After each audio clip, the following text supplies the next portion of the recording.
Fala pessoal, vamos agora continuar o estudo das ondas, só que a gente vai sair um pouco dessa parte mais generalista, né, de características, propriedades e tal, e também deixar um pouco de lado as ondas mecânicas, que foi foco até agora.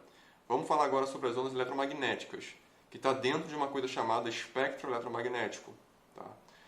Quando você fala de onda, no caso eletromagnética, você fala de luz, né, você entende luz como uma coisa visível, que você enxerga que é aquilo que vai do vermelho até o violeta. Isso você enxerga.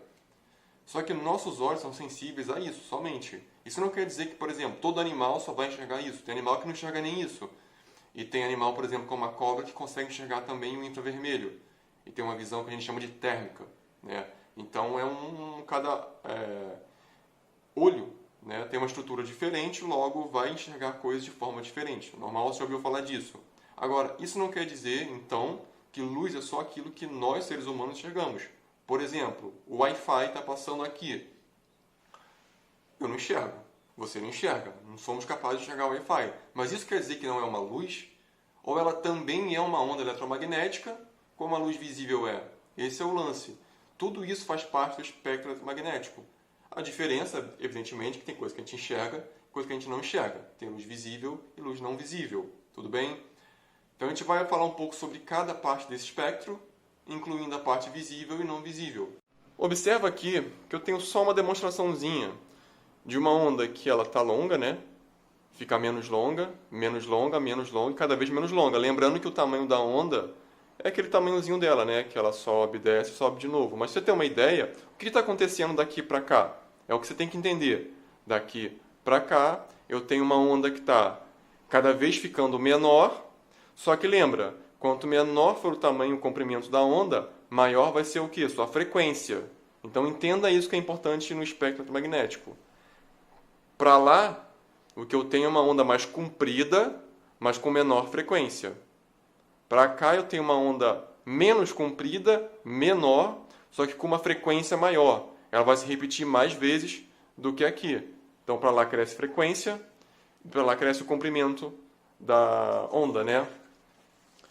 Olhando aqui para o espectro, observe o que você tem. Ele também mostra a imagem, parecida com o que você viu, para cá ficando cada vez mais frequente, e para cá cada vez menos frequente, para cá maior o comprimento, para cá menor o comprimento, e você percebe que você tem várias coisas aqui nesse espectro. Né?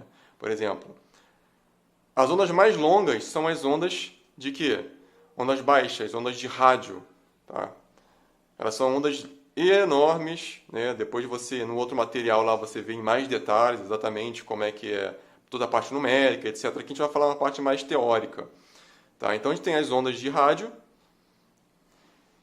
Esse outro tipo de onda de rádio, que vai ficar uma onda o quê? Com um comprimento um pouco menor, mas com uma frequência maior. Aquele que você tem na sua casa, AM, FM, sinal de TV. O Wi-Fi aqui da nossa casa já entra numa categoria chamada de micro-ondas, então você tem que tomar um cuidado. Professor, micro-ondas não é aquele forno de micro-ondas? Sim, lá também passam micro-ondas, mas quando você olha para cá, o que você nota é que o Wi-Fi também está aqui se encaixando nessa parte. Isso quer dizer que ele vai cozinhar o meu alimento? Não. Quando a gente falar sobre o forno de micro-ondas, a gente vai entender exatamente como é que ele funciona. O Wi-Fi está na categoria micro-ondas, mas não quer dizer que o Wi-Fi vai cozinhar alguma coisa, tá? Continuando aqui, por exemplo, infravermelho, que você usa para controle remoto. Você tem TVs aí, normalmente mais antigas e algumas atuais, que você usa aquele controlezinho que tem aquela bolinha lá na frente, que é um LEDzinho infravermelho, que você consegue se comunicar com a TV. Então, a gente vai falar sobre também. A luz visível só aparece aqui no meio.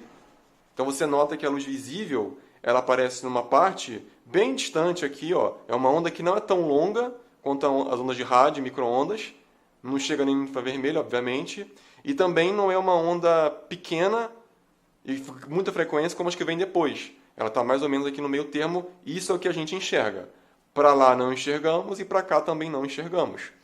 Então, quando você olha aqui, por exemplo, ó, ultravioleta é o que vem depois do violeta. Infravermelho é o que vem antes do quê? Do vermelho. Então, a gente não enxerga isso, vem antes do vermelho.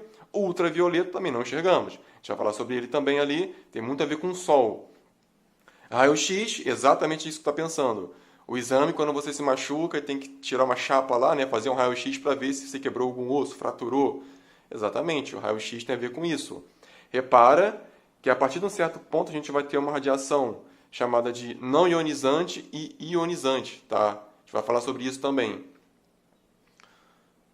E os raios gama, também existem raios cósmicos, né? Raios gamas eles acontecem dentro de reações nucleares, de núcleos instáveis. E também temos ali os raios cósmicos que vêm de estrelas que explodem e tudo mais. Só que aqui nem chega a aparecer, bem mais rara e extremamente energética. Então você vai vendo que a frequência vai ficando elevadíssima e quanto maior a frequência, maior a energia. Por isso que para cá é menos perigoso e para cá vai ficando mais perigoso. Por isso que quando você parte aqui de uma certa parte do ultravioleta, principalmente raio-x, que é quando você entra na radiação ionizante, aí que o bicho pega. Porque é aí que vai ficar extremamente perigoso e você corre o risco de quê? De ter problemas. Então, por isso que você não pode se expor sempre a raio-x, raios gama, ou mesmo a uma parte aqui da radiação ultravioleta, tá? Então você viu que você começa pelas ondas mais longas. São ondas muito longas, né? Elas têm um grande poder de alcance. Esse é o grande lance da onda de comprimento grande. Elas conseguem ter longo alcance. Então, se eu quero transmitir um sinal de rádio daqui para um lugar muito longe, você vai usar uma onda muito longa, porque ela vai ter uma grande chance de chegar até o seu destino final. Né? Então você percebe que as ondas de rádio, que são ondas que você faz o quê? Que você envia sinal, pode ser tanto ali como você viu um sinal de TV, um sinal de rádio qualquer ali, FM da sua casa, do carro, do seu telefone, ou até o Wi-Fi ali que já entra na parte de micro-ondas, são ondas do tipo de rádio. São ondas feitas, são ondas propícias, boas para você fazer o quê? Conseguir enviar o sinal. Então essas ondas aí são tranquilas, você já ouviu falar, faz parte do seu dia a dia desde que você era um bebezinho, né? Algumas coisas assim que talvez são mais modernas e tudo mais que você vai se acostumando, por exemplo, para atualizar assim. Por exemplo, você sabe que na sua casa um telefone desse, normalzão, por exemplo, ó, como o meu aqui, esse telefone ele é sem fio. Então ele tem uma base a qual se interliga a esse cara e eu consigo falar sem precisar do fio. Hoje em dia isso é muito comum. Mas como é que a gente usa isso aqui sem fio? O sinal, na verdade, passa por dentro da parede, vai até a base. Então, pelo conforto, eu consigo usar esse cara longe da base. Mas eu dependo do contato entre ele e a base. Mas quem faz esse contato? É uma onda eletromagnética. No caso, é uma onda de rádio, que caminha ali para a micro-onda. Tá? Que você tem, na verdade, uma micro-onda entre a base e esse cara, que é o receptor, né? E um fica se comunicando com o outro. Então, quando eu falo, ou quando eu ouço, o sinal é transmitido entre um e o outro. Né? É exatamente como se tivesse um fio, mas sem fio, wireless, né, que a gente chama. Exatamente, isso aqui já é uma coisa wireless, é antigono esse tipo de tecnologia. A banda que você usa aqui é a 2,4, no meu caso aqui, é o mais comum, 2,4 GHz, 2,4 giga, né? Giga já é uma coisa muito grande. Giga você vai ter ali mega, é milhão, giga é bilhão. Então você tem 2,4 bilhões de hertz. Então é uma frequência muito elevada. E olha que estamos falando ainda do quê? Ainda estamos falando da micro-onda ali. E você já vê que já tem uma frequência gigahertz extremamente elevada. Então, nesse caso aqui, quando você tem, por exemplo, Wi-Fi, na sua casa um Wi-Fi, o que você tem ali? O que você tem basicamente também é um modem, ou um roteador ali, que vai enviar o sinal Wi-Fi para os seus dispositivos. Para sua TV, lá no Netflix, para o seu celular, para você fazer alguma coisa, para o seu videogame, para você jogar no notebook. Qualquer coisa hoje em dia a gente pode, né, a gente tem facilidade de ligar via Wi-Fi, cada vez mais. Né? Na minha casa tem até lâmpada que eu posso ligar ou desligar pelo Wi-Fi, por exemplo. É possível fazer isso? Então, você está usando ali uma frequência, uma faixa de frequência. Não é uma frequência, mas é uma faixa em volta de um certo valor. Se divide em bandas. Então, quando você tem ali, por exemplo, no caso do telefone e Wi-Fi, por que às vezes o Wi-Fi não pega tão bem? Interferência. Se você tem ali um forno de micro-ondas, você tem um telefone, você tem outras coisas, tem o Wi-Fi do vizinho e etc, etc. Você tem tanta onda passando que essa onda, todas essas ondas, elas vão se interferir com a onda do Wi-Fi da sua casa, por exemplo, e você vai ter uma queda na qualidade do sinal. Ela não vai ficar com a potência que poderia chegar por causa de interferência. Isso é normal. Isso é bem comum. Você pode vencer isso mudando o quê? A frequência. E hoje em dia você cada vez mais vai ter o quê? Por exemplo, um modem dual band, um roteador dual. Que diabo é isso de dual band? Nada mais é do que um modem que você tem que tem um padrão antigo 2,4 GHz, mas tem um padrão de 5 GHz. É uma outra frequência bem mais elevada, mais do que o dobro, na verdade, né? De 2,4 para 5 é mais do que o dobro. Isso quer dizer que o comprimento de onda é o quê? Como a frequência aumenta, o comprimento de onda diminui, e tem um porém, né? Tem um trade-off que a gente chama, né? Uma troca, você perde de um lado e ganha do outro. Qual é? Lembra, se o comprimento de onda é maior, o que vai acontecer? Você vai ter uma penetração melhor, você vai conseguir alcançar a longa distância. Então, de 2,4 GHz, como tem uma frequência menor, tem um comprimento de onda maior, consegue chegar até um outro cômodo com um pouco mais de facilidade, certo? Só que o sinal de 5 GHz, ele começa a ficar mais fraco numa distância menor, porque o comprimento de onda é menor, né? Então, você tem ali algumas perdas. Então, se por um lado você ganha, né, no caso do 2,4 GHz, você ganha ali alcance, você perde energia, porque é menos frequente. 5 GHz, como tem mais energia, né, tem uma frequência maior, é muito melhor. Se você tiver uma conexão lá, 400 Mbps, que legal. Só que com 2,4 GHz você não vai conseguir chegar nisso, Wi-Fi. Muito, muito difícil. Mas se você tiver com 5 GHz, você chega. Só que se você começar a se afastar demais, aí a qualidade cai também. Então você tem esse lance, o alcance e a velocidade. Depende da distância, depende do que você planeja. Então você vê essas tecnologias novas chegando aí, que loucura, né? Vai mudando tudo. Faz parte do nosso dia a dia, né? Normal. Celulares vão mudando também e tudo mais. A forma, né? Você só tinha... Vocês não são dessa época, provavelmente, ali direito, mas você tinha aqueles sinais pavorosos ali de 2G, ED, aí veio o 3G, que a gente já se acostumou, razoável, veio o 4G, 4,5G. O que vai mudando nisso? Vai mudando a frequência, né? Vai mudando um pouquinho a frequência, para melhorar ali o sinal. Você vai ter o 5G, né? Agora chegando aí, que trabalha com frequências diferentes também, consegue enviar o sinal com muita força, né? Ali, porém, também tem esse problema da distância. Você tem que botar aparelhos mais próximos ali para poder retransmitir o sinal, diferente de uma torre daquelas que você está acostumado com 4G. Então as tecnologias vão mudando para ficar mais rápido. Como você pode ver, vai ficando mais rápido. Só que isso também tem esses probleminhas aí, de alcance e tudo mais. Então é interessante, né? Você vê como a gente está vivendo hoje em dia, mas mesmo assim a gente vê a tecnologia evoluindo no dia de hoje, no passo a passo, para a comodidade da nossa vida, né? Então as ondas de rádio e micro-ondas vão até aí. Que tal a gente ver um micro-onda? Bom, isso é um micro-onda, né? Todo mundo já viu micro-ondas. Você abre o micro-ondas, você tem essa bandejinha aqui, né, para fazer circular, não ficar parado num lugar só. Você tem a luz, que não faz nada, é só uma luz. O negócio mesmo que interessa está aqui dentro, que é o magnetron. Tá? Ele consegue emitir ondas eletromagnéticas com um tamanho bem específico, com um comprimento e com uma frequência bem específica. Esse comprimento, essa frequência, tem que ser específico, não pode ser qualquer coisa. Então, forno de micro-ondas emitem micro-ondas. Você vai ter aqui uma micro-onda sendo gerada com uma frequência de aproximadamente ali 2,45 GHz. Tá? Agora, por que tem essa frequência? Aí você chega aqui, fecha, bota lá. Bom, ainda vai começar ali, né? É difícil de ver, né? Obviamente. Mas ele vai começar a girar o prato e vai começar a emitir uma onda. Mas não tem calor. Não tem calor aqui dentro, não tem nada. Mas como que esse cara está esquentando esse negócio, essa água, se você não tem nem calor? Como é que você esquenta a sua comida se não tem nem calor? Né? Como é que você esquenta, faz a pipoca? Como é que você esquenta o seu arroz, feijão, carne e algum legume? Como é que funciona isso? Bom, evidentemente que eu peguei aqui, posso te garantir, tá quentinho, né? Como que isso funciona? Bom, você aprende na física e na química, que você tem o quê? Átomos e moléculas que compõem os materiais todos, os corpos, substâncias, tudo que você vê, certo? Essas coisas não ficam paradas. Você não tem um átomo paradão e uma molécula paradona. Não, eles ficam vibrando, mexendo, né? Pode se agitar mais ou menos e tal, mas como é que você caracteriza cada material desse? Você caracteriza através da sua vibração. Você vai ter uma molécula de água, de oxigênio, de mercúrio, de, sei lá, algodão.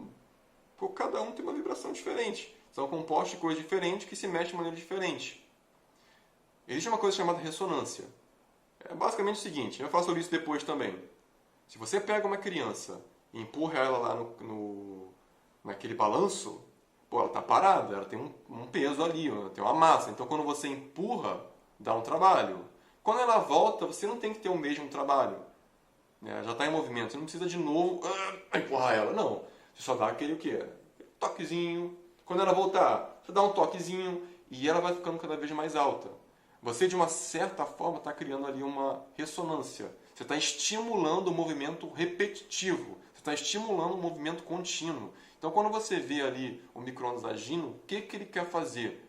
Ele não é perigoso, não faz mal, não. O que ele faz, na verdade? É uma coisa simples. Ele não esquenta o alimento com fogo. Ele não dá o calor, como você vê na panela. Como é que você esquenta o alimento?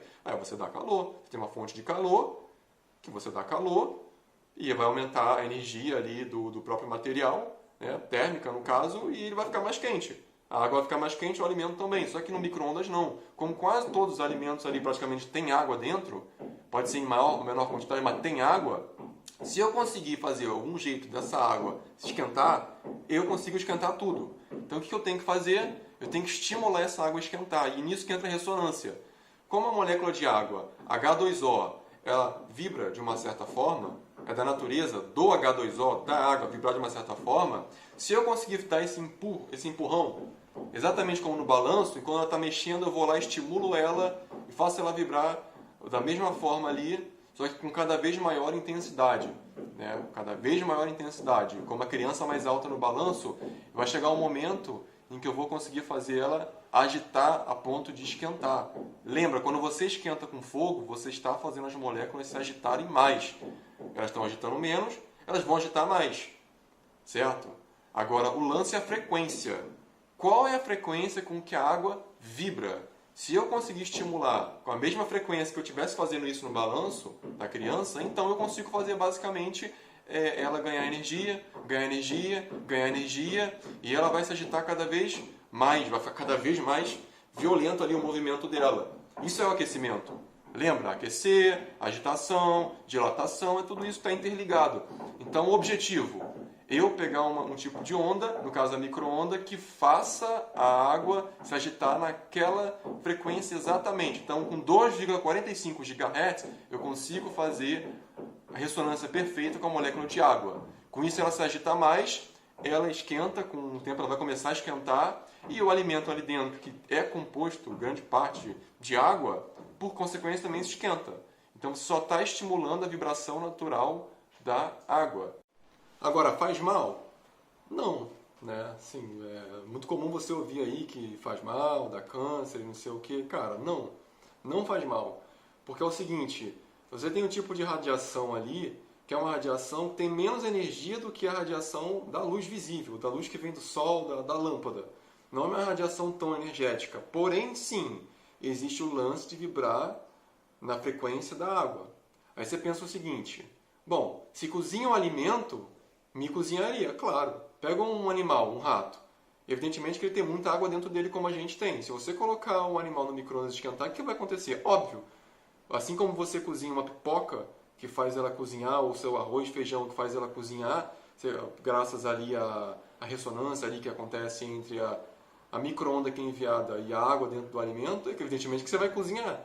Isso é burrice, né? Não tem sentido. Agora, é muito diferente de falar, meu Deus, eu não vou comer um prato de arroz, feijão, carne e batata, porque isso pode me matar da câncer, que lá, porque tem radiação, não.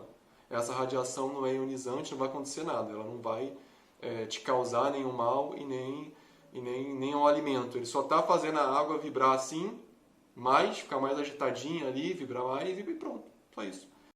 Vamos falar agora então sobre infravermelho, né? Radiação infravermelha. Essa radiação, ela não é visível para a gente, né? Como eu falei, existem animais que conseguem até enxergar como a cobra, mas ela é muito útil, né? Porque você tem várias aplicações para ela.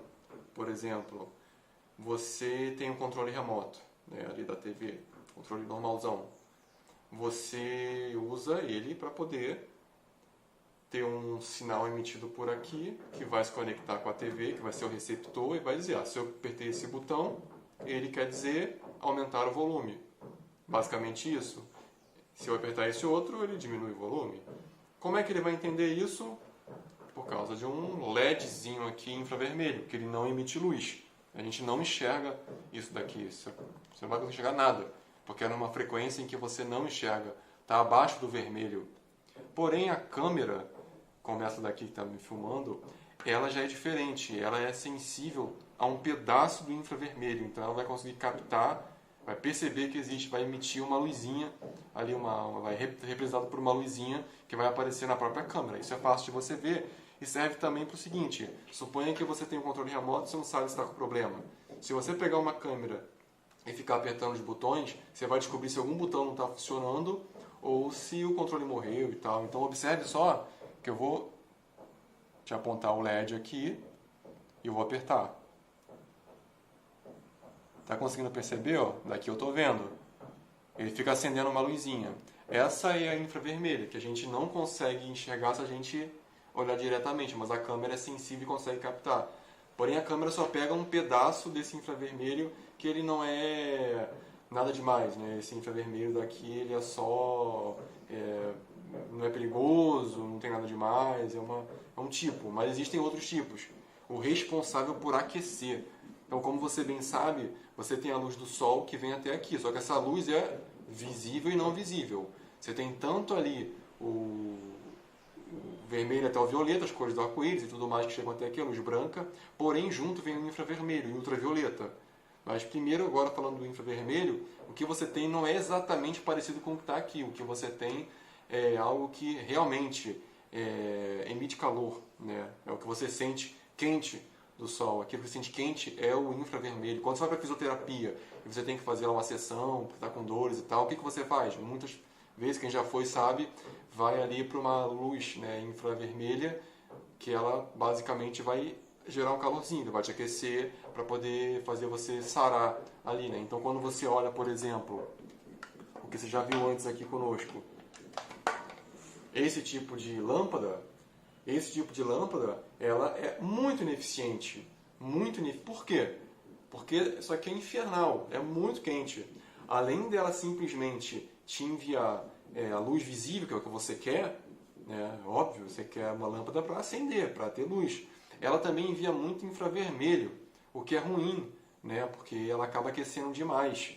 Então, só de botar o termômetro aqui,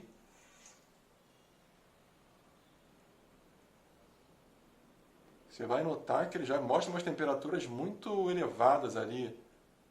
Temperaturas muito maiores do que uma temperatura ambiente, uma temperatura da minha pele. Ó. Por quê?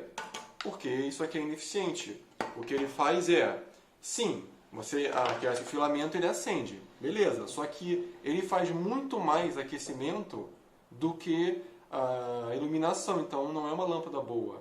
Ela gasta muita energia elétrica para poder aquecer, né, e uma parte dessa energia elétrica para poder gerar luz. Então ela acaba custando muito caro. Fora que ela esquenta o ambiente, é muito ruim. Né? Então você percebe que o infravermelho tem muito a ver com aquecimento. E é por isso que quando você vê o filme do Predador, e tem o Predador lá que ele está vendo, aí está todo escuro, está na mata, na selva, e ele consegue perceber que tem uma pessoa lá. A cobra também faz isso, porque você consegue fazer uma composição de imagem, como você já viu até na internet, provavelmente algumas coisas. Então eu vou te explicar isso. Primeiro, esse termômetro daqui, aquele que você usa ali para medir sua temperatura aqui na sua, né? Não tem perigo nenhum. Perigo nenhum. Então, vamos entender como é que funciona esse termômetro primeiro, que é muito comum, né? Você vê esse termômetro aqui, que ele tem uma mira laser. Ó, erro. Achar que a mira laser é que mede alguma coisa. Não, isso aqui é só uma mira laser. Laser não tem nada a ver com infravermelho. É outra frequência, outra coisa. Isso aqui é só uma mira. É só para dizer, ei, eu quero medir a temperatura nesta parte. Então é nada mais que uma mira. Tá? Ela está aqui ou não está aqui, não faz diferença. O que faz diferença? É o sensor que você tem aqui. Esse cara, ele é perigoso, ele pode derreter. Não, não faz nada disso, cara. Ele nem emite nada, na verdade. Ele recebe. Todo o corpo, ele é capaz de emitir calor. Gente, é quentinho, a gente emite calor. Esse calor é detectável. É uma radiação infravermelha. O que esse cara daqui faz? Bom, quando a gente mira em algum lugar, ele recebe essa radiação que está da minha mão, ele é sensível a isso e diz, opa, pelo nível de radiação que tem aqui, a temperatura é de 35 graus. É isso que ele faz. Então não tem perigo nenhum você apontar para você, não faz a menor diferença, ele só está recebendo, no receptor. Quando você olha aquelas câmeras FLIR, né, que tem aí, que forma aquela imagem maneira, que tem lá o amarelo, o azul, o vermelho. Quanto mais para o vermelho ali, você vai ter uma coisa mais quente. Quanto mais para o azul, uma coisa mais fria. Aquela imagem que o predador faz, né? Que uma cobra também faz. Basicamente é isso. É como se fosse isso, que é muito simplesinho, só mexe a temperatura em um certo ponto. Só que imagina uma câmera que faz isso por inteiro. Então ele consegue captar vários lugares ali ao mesmo tempo, saber que aqui está mais quente do que aqui está mais frio, não sei o que, e ele consegue ali formar uma imagem. Opa, se aqui está mais quente é mais vermelho, se aqui está mais frio é então amarelado, é laranjado ali, se aqui está mais frio ainda, então está azul. Então ele forma uma imagem que você na hora identifica. Então por isso quando você bota lá, por exemplo, se você pegar com aquela câmera que mede isso, forma a imagem e você colocar a mão em um objeto, mesmo que você tire a mão do objeto, aquela câmera consegue aparecer ali, só para você botar a mão e tirar, você já deixou um calor suficiente ali para detectar e mostrar uma imagem. Que naquele sofá você tem ali uma presença de algum corpo quente que estava ali. Isso é interessante, né? Então você tem que tomar muito cuidado, assim, porque você tem, por exemplo, pessoas mal intencionadas que podem, por exemplo, você bota uma câmera dessa num teclado, como é que eu vou saber a senha da pessoa? É até possível saber a senha. Se a pessoa digitar e você botar a câmera, o que você vai saber? A tecla que ela escreveu, porque o teclado vai ficar todo, obviamente, uma cor mais azulada, ali mais fria, porém onde a pessoa digitou, botou o dedo, o que vai acontecer? Vai ficar uma cor mais quente, e ela vai perceber ali, através das cores, qual foi a senha que a pessoa colocou. Então, assim, tem coisas perigosas, tem coisas que são muito úteis, como termômetro, como imagem térmica e tal, mas você vê que a aplicação da infravermelha isso aqui é só um pedacinho, né? Tem muita coisa que você pode fazer com isso. Bom, falando sobre a luz visível, cara, é assim, é o dia a dia, né? É inócuo ficar mostrando pra você aqui, luzinha vermelha, azul, verde. Você já cansou de ver isso, no seu dia a dia você vê isso. Futuramente você vai ver sobre a decomposição da luz branca e tudo mais. O foco agora não é isso. É só falar o seguinte: luz visível, ela aparece dentro de uma categoria, de uma certa frequência até uma certa frequência, e um comprimento de onda até um comprimento de onda. Se você passar daquilo, já não é mais luz visível, é infravermelho, você não enxerga. Entendeu? Se você mudar para outro sentido, além do violeta, já é ultravioleta, você também enxerga. Então, só aquela faixa de frequência e de comprimento de onda é o que você enxerga. É sensibilizado. Como eu falei, a gente não enxerga o Wi-Fi aqui.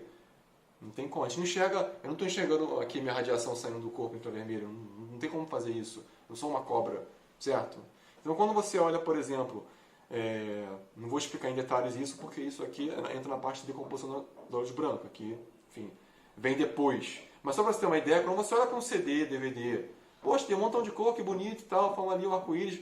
Por que isso acontece? De maneira bem breve, você tem várias ranhuras aqui dentro, que você, dependendo da direção que você olhar, você consegue ver uma cor diferente. Então, por isso que quando está num ângulo você vê uma coisa, se eu mudar o ângulo você vê outra. Uma cor vira outra, simplesmente porque você aqui está vendo em ângulos diferentes. As ranhuras que tem aqui, que você não consegue enxergar as ranhuras, mas existem, elas conseguem fazer com que a luz se comporte de maneira a ser vista de diferentes formas, dependendo do ângulo. Tá? Mas depois a gente vê isso em mais detalhes. Agora, o que importa aqui é você entender que cada uma dessas frequências, né, ela sensibiliza o seu olho de uma forma. E é por isso que você vai ver, né, a cor de um jeito, a cor de outro.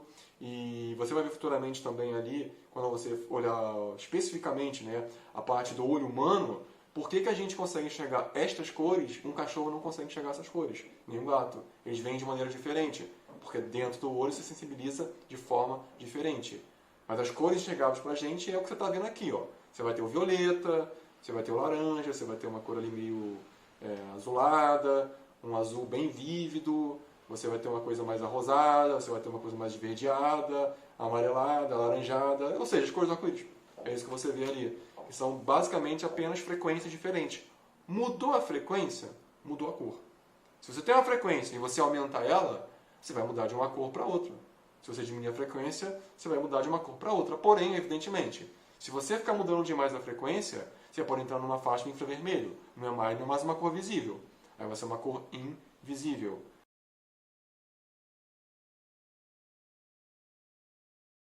E você vê E quando você tem essa lâmpada aqui, você emite aí a luz branco amarelado, mas você, pelo calor, você não enxerga.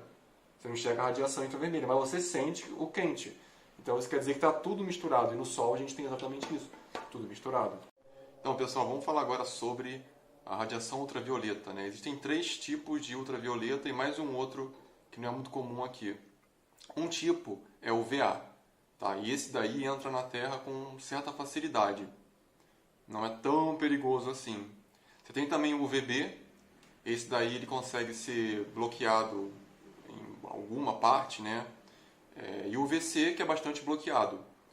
O UVB, ele chega bastante à Terra ainda, embora ali você tenha a camada de ozônio que consiga dar uma segurada legal. O UVC, ele é bastante preso pela camada de ozônio. Então lembra daquela época lá, que não sei se você já ouviu falar, provavelmente sim, que tinha o tal do buraco na camada de ozônio e tudo mais, que era muito perigoso. Exatamente por isso, porque você tinha a radiação UVB entrando bastante, o UVC também entrando, que era muito perigoso para a nossa saúde. E você tem também uma outra radiação ali no caso, que é a chamada de ultravioleta do vácuo, de vácuo, que ela dificilmente chega aqui, é quase impossível ela chegar. Ela é facilmente ali absorvida pelo oxigênio que a gente tem ali na atmosfera, então tem muita chance dele chegar até aqui. É mais perigoso porque é mais energético. O UVA tem a menor frequência, o UVB tem uma frequência maior, o UVC tem uma frequência maior, e essa do vácuo tem uma outra frequência maior ainda, caminhando ali para os raios X. Então o que você tem nisso, basicamente é um contexto ali, e que a frequência vai aumentando, e como a frequência aumenta, a energia também aumenta. Então vai ficando cada vez mais perigoso. Então, UVA, ok? UVB. Cara, o UVB ele tem uma importância muito grande, porque você precisa do UVB para poder gerar vitamina D no seu corpo. Só de alimentação não é tão fácil você conseguir chegar a um nível de vitamina D satisfatório. Eu, por exemplo, é impossível. Sem suplementação e tal, eu não consigo. Nem com sol direito eu consigo chegar no meu nível, ali no meu sarrafo de vitamina D. Então tem gente que consegue tomar um sol e a alimentação, tudo junto, consegue ter um nível legal. Se não, suplementa. Então é muito importante, você já teve vários casos aí de alguns países nórdicos, por exemplo, que tinha muito problema de criança com defeitos ali nos ossos e tudo mais, por causa de carência de vitamina D, porque eles não tomavam muito sol. Era muito comum. Então, a UVB é responsável por isso, só que ela também é responsável por queimar a sua pele. Quando a sua pele fica vermelha, daquele jeito lá que você já viu quando está na praia e tal, aquilo é o UVB que está muitas horas ali no seu corpo, atuando na sua pele e começa a queimar de fato. Porque lembra, uma onda eletromagnética tem energia. Quanto mais você está avançando, saindo da onda de rádio, indo em direção ali ao raio-x, raio gama, mais está aumentando a frequência. Vai chegar um momento que começa a ficar perigoso. E o UVC é bem perigoso, muito perigoso. Só que o UVC é mais difícil de chegar aqui, a camada de ozônio dá conta. Você vai ter ali, por exemplo, óculos de sol, que eles chamam de UV400 ali, que serve para filtrar basicamente ali o VA e o UVB, né? Então você consegue pelo menos isso. O UV400 porque você tem ali o 400 nanômetros como sendo a referência ali até onde chega, né? O comprimento da onda do ultravioleta. Ele garante que consegue filtrar isso tudo aí dali em diante. E então um bom óculos escuro é um óculos que tenha proteção, geralmente o V400, o VA ou o VB. Tem que ter isso, porque você tem muita exposição ao sol, pode fazer com que você tenha os raios. Fala muito do azul, né, que o azul é prejudicial, mas o azul é prejudicial, mas nem tanto assim. Você não vai ter nenhum problema por causa disso, porque tem luz azul vindo do sol. Dificilmente, mas quando você começa a falar do além do violeta, ultravioleta, aí sim. Se você tiver muita exposição, pode queimar a sua retina no longo prazo. Então é importante ter um bom óculos escuro que tenha uma filtragem legal. O VA, o VB, o VC, enfim, a ultravioleta em geral, tem N aplicações, cara, muitas aplicações, muitas mesmo aplicações práticas. Por exemplo, filtragem, vai filtrar água. O sol é um ótimo elemento, porque o sol tem ultravioleta, para filtrar uma água, para você poder purificar uma água. Entendeu? Então ele consegue matar ali o 99% dos germes. Então existem filtros, por exemplo, tipo aqueles que você vê vendendo por aí, em lugares para você botar água, que alguns deles, é mais raro, mas tem uma lâmpada ultravioleta ali para poder, além de passar água no filtro de carvão ativado, conseguir matar vários germes. Serve para isso. Quem aqui provavelmente nunca assistiu um filme, uma série que tem ali aquele CSI, né? Que tem ali os peritos, que eles chegam ali no lugar que houve um crime, um assassinato, eles chegam borrifando um negócio no ambiente inteiro e depois, com tudo escuro, liga uma lâmpada ultravioleta e começa a ver sangue aqui, sangue ali, pegado com sangue, porque ali você tem uma combinação dessa substância do borrifador, que é o luminol, com algumas coisas que reagem ali com o ferro do sangue, por isso que é importante ali, no caso o sangue, né, especificamente o sangue por causa do ferro, e consegue gerar uma luminescência. Aí você identifica claramente que algumas coisas que já estavam ali lavadas, limpas e tal, que não pareciam existir, você vê que tem sangue para todo lado, porque fica ainda ali um pedaço desse sangue com ferro. Você consegue detectar. Isso é muito comum, você viu várias vezes aí em filmes e séries e tudo mais. Detecção de notas falsas, vou mostrar para vocês aqui como você usa a ultravioleta para poder detectar notas falsas, dinheiro mesmo, né? Eu vou mostrar para vocês também uma coisa aqui interessante, eu quero ver se você vai visualizar de forma legal, bem bonito de ver, aliás. Então primeiro deixa eu falar sobre as notas, o dinheiro, né? Eu tenho aqui dois dinheiros, duas notas. Uma nota de 100 e uma nota de 20. A rigor, só olhando assim é difícil, cara. Tem tanta imitação bem feita que você olhando assim, é muito difícil. Você vai cheirar, vai mexer, vai ver se o papel é legal, mas assim, se não for muito grosseiro, se for mais bem feitinho, muito difícil, cara. Então, qual é o lance aqui? Você vai notar duas coisas. Tá vendo esse número aqui? Vermelho? Ele não é brilhante nem nada do tipo, ele é só uma tinta vermelha. Você está vendo que aqui embaixo, nessa região aqui onde você tem o número 20 e 20 reais, não aparece nada. Você não vê nada ali especificamente, né? Nota de 100 é a mesma coisa. Você vai ter aqui uma coisa pintada de um vermelho, nada brilhante. E aqui você também, ó, tem nada. Você só vê os 100 reais, mas aqui em cima não tem nada. Observa o que vai acontecer quando eu ligar uma lâmpada, ó, ultravioleta. Primeira coisa que você vai falar, professor, se é ultravioleta, como que eu estou enxergando? Porque uma lâmpada dessa não emite só ultravioleta, ela emite ultravioleta que a gente não enxerga, mas um pouquinho de violeta ali, tá? E emite as duas coisas ao mesmo tempo. Ela não é só e somente ultravioleta. Vamos ver o que vai acontecer aqui no dinheiro quando eu mirar esta lâmpada. Aqui você não está vendo nada, certo? Observa agora. Viu que apareceu um 100zão ali? Tá vendo? Isso não tinha antes, ó. 100 você não via nada. Com você vê o 100. Você vê um monte de marquinha também na nota, né? Que se você tirar você não vê nada. Quando você coloca você vê uma porção de marquinha ali, ó. Tá vendo? Isso é possível ver porque tem uma tinta aqui invisível que quando reage com a lâmpada ultravioleta, ela emite uma luz. Ela reage com a luz e emite uma luz, uma fluorescência, né? Ali. Então você consegue ver claramente. Algumas falsificações não tem, as mais grosseiras, outras até tem. Só que é mais mal feitinho, dá pra você pegar isso. Do mesmo jeito que se você olhar aqui atrás, você percebe que você tem aquela tinta que eu falei, vermelha. Mas quando você ilumina, você percebe que essa tinta, ó, ela emite um brilho.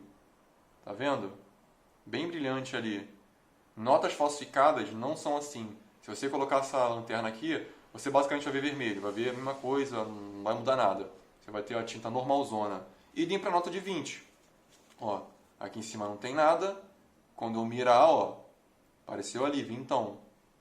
E se eu virar aqui, ó, naquela tinta vermelha especial, vai iluminar. Então esse é um jeito, por exemplo, de você não ser passado para trás e ver se a nota, mais de 100 reais, né, é falsificada, tá? Agora eu vou te mostrar a seguinte coisa. Eu vou mostrar para você um copo que tem água com gás e um copo que tem água tônica. Tá? Então, água com gás e água tônica vai ter talvez algumas bolinhas ali, mas como está aqui há algum tempo já talvez nem tenha mais bolinha visível, né? Só que eu quero que você pense, você consegue identificar qual é qual? Se você botar na boca, você sabe, água com gás só tem aquele gás carbônico que dá aquela, né, aquela sensação igual de refrigerante na boca. Agora, a água tônica não. A água tônica, ela tem uma substância chamam de quinino, né, ou de quinina, que é uma molécula ali que ela dá um certo amargor, né, é um amargor bom, né? Era muito utilizado em tratamento, se não me engano, de malária e tal, no passado. Eu vou te mostrar agora, então, vamos ver se você consegue identificar e vamos ver o que vai acontecer quando eu ligar a luz ultravioleta. Então,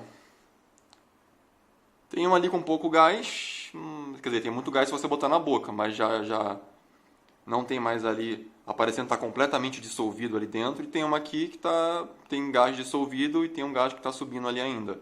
Agora, quem é quem? Se ambos têm gás ali, né, uma coisa que você vê aquele gás, mas quem é quem aqui? Só botando na boca, né? Mas na verdade tem como você saber. Porque se eu ligar aqui a luz ultravioleta, ó, opa, peraí, aqui não está acontecendo nada, continua transparente. Mas nesse cara aqui, ó, fica uma coisa bem interessante. Olha como fica bonito. Por que isso está acontecendo? Se eu, por exemplo, ligar a lâmpada, mas com a luz desligada, olha como é que vai ficar. Bem escurão. Olha que loucura. Nada acontece nesse daqui. É completamente transparente ali, mas esse daqui, embora seja transparente, olha como é que fica. Muito interessante, né? Ilumina de uma forma muito intensa, bem bonito, né? Tem uma fluorescência ali muito interessante. Por que isso acontece? Bom, a razão é relativamente simples. O ultravioleta, ele é uma luz invisível, lembra disso? Só que, assim como lá na cena de CSI que eu falei, do sangue e tudo mais, na tinta ali que você vê especial, ela reage com algumas coisas. Então, por exemplo, na água com gás, não acontece nada. Você não vê nada. Na água com gás, passa ali pelo meio transparente e igual às vezes você tem uma luz passando ali e não muda nada. Só que quando passa na água tônica, ela tem o tal do quinino, né? Que é uma molécula que ela tem uma capacidade de pegar essa luz que para a gente é invisível, essa luz ultravioleta, e depois de pegar essa luz, ela absorve e reemite uma luz visível, né? Então, ela pega a luz ultravioleta, absorve, que a gente não enxerga, e reemite uma luz visível daquela cor que você viu. Isso vale para qualquer coisa ali que você acabe usando luz ultravioleta, né? Como você viu aqui anteriormente na nota também, a tinta ela tem a capacidade de absorver também a ultravioleta e reemitir para os nossos olhos uma cor brilhante, uma cor diferente ali. Esse fenômeno de fluorescência, né? E tal. Então, como você viu, é bem interessante, né? São só algumas aplicações que você tem em relação à luz ultravioleta. Tem várias outras. Bom, falando agora sobre raio-x. Quando você fala de raio-x, você com certeza começou a falar de radiação ionizante. E a radiação ionizante ela tem um problema. Ela consegue pegar os elétrons que estão ali no seu corpo, né? No caso, falando especificamente do nosso corpo humano, mas vale para qualquer coisa, e consegue tirar o elétron dali. Isso é muito perigoso, porque se você pensar, você tem lá a sua molécula de DNA, certo? São aquelas moléculas que você aprende lá na biologia. Se você arranca elétrons dali, aquele troço fica se copiando, se copiando, se copiando. Se você arranca alguma coisa dali, ele pode se copiar de forma errada e replicar de forma errada. Isso é o câncer, né? Então você faz uma replicação errada, que fica se repetindo de forma errada, e alguma parte do seu corpo deveria gerar células ali de uma certa forma, gera uma célula que ela é defeituosa. E isso começa a se replicar de forma muito elevada até que você vai ter um câncer que vai avançando com o tempo. Se você não tratar também, obviamente. Então, radiação ionizante é sempre muito perigosa. Você não deve ficar brincando de fazer raio-x, por exemplo. Toda semana fazer raio-x. Tá, você vai ficar se expondo toda semana. Por isso que você se protege todo ali, né? Você vai tirar uma raio-x de um determinado lugar, pô, tu não vai ficar, opa, tira a foto aí. Não é assim que funciona. Você protege o que você puder do seu corpo para expor só, focalizar só aquela parte do corpo necessária. Por isso que você usa aquelas proteções de chumbo, né? E a pessoa fica longe lá do outro lado também bem protegida. Porque é uma exposição perigosa se for feita de maneira frequente, contínua e tal. Então, por exemplo, quando se descobriram isso, no caso, né, o raio-x, Não sabia o que era. Estavam estudando ali o tubo de Crookes, que é como aquela TV tubão. Lembra aquela TV tubão? Na verdade, você tem ali o seu elétron, que ele dá um tiro em relação ali ao vidro, ele é atraído pelo polo positivo ali e tal. Só que como você tem um gás ali dentro, o que ele faz? Ele consegue atravessar esse caminho e ele vai ionizando todo o gás ali ao seu redor. Ele vai fazendo com que esse rastro interaja com esse gás e a partir disso você tem uma iluminação, né? Acontece uma iluminação. Então esse é um motivo pelo qual aquela TV de tubo, mais ou menos bem rasa, ela funciona, porque você consegue fazer com que os elétrons direcionam um pedaço do tubo e você consegue gerar luz, né? E tudo mais. Só que no tubo de Crookes é a mesma coisa. O princípio é esse, só que dependendo do que você usar, ali, os materiais que você usar, você consegue também emitir uma radiação diferente. Uma radiação que tem uma frequência mais elevada e tal. E essa radiação, ela é a raio-x, né? Isso é um problema, né? Porque quando você fala disso, naquela época, você tem que lembrar que as pessoas não tinham conhecimento, estavam se descobrindo.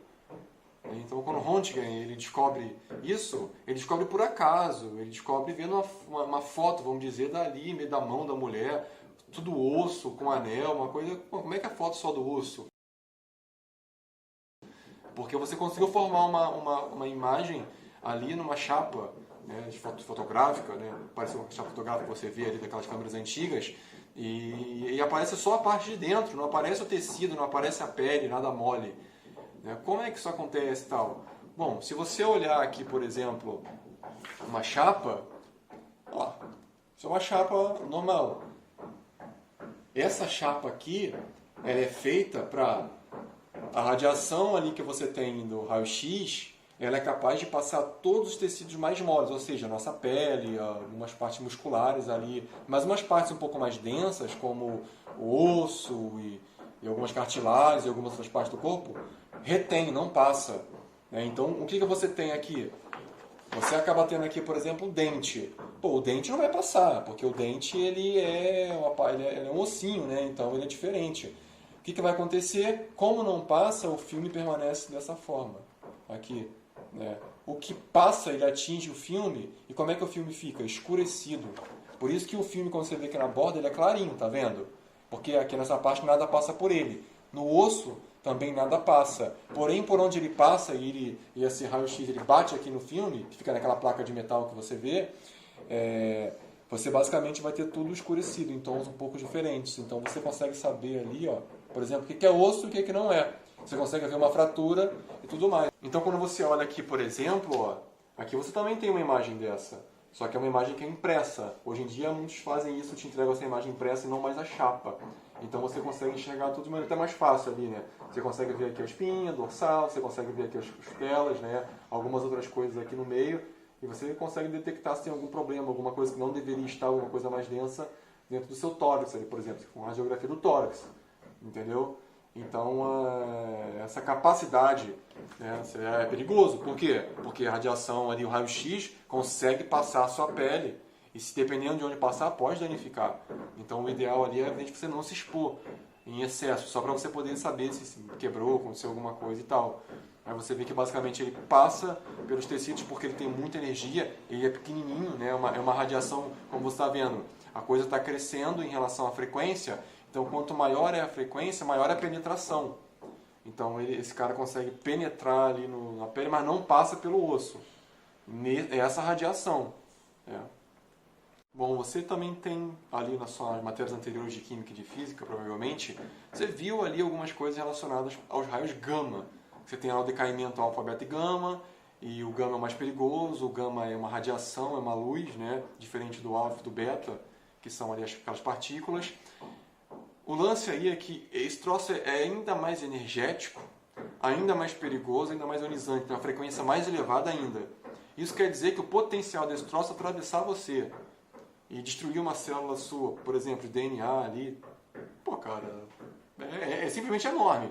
É muito grande, você não deve se expor. Por isso que quando você vê acidentes nucleares e tal, muitas vezes ali, alguns têm a ver com raio gama ou beta e tal, mas é muito perigoso, porque você não precisa de um segundo ali, segundos exposto àquilo ali, já ferrou tua vida para sempre. entendeu?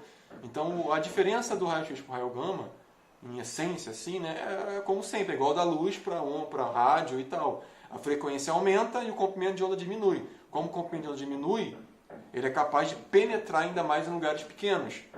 Então ele consegue atravessar mais coisas, consegue ser mais perigoso, mais energético. Então você combina essa penetração com essa energia, fica uma coisa ainda pior, mais perigosa. E os raios cósmicos vêm depois. Né?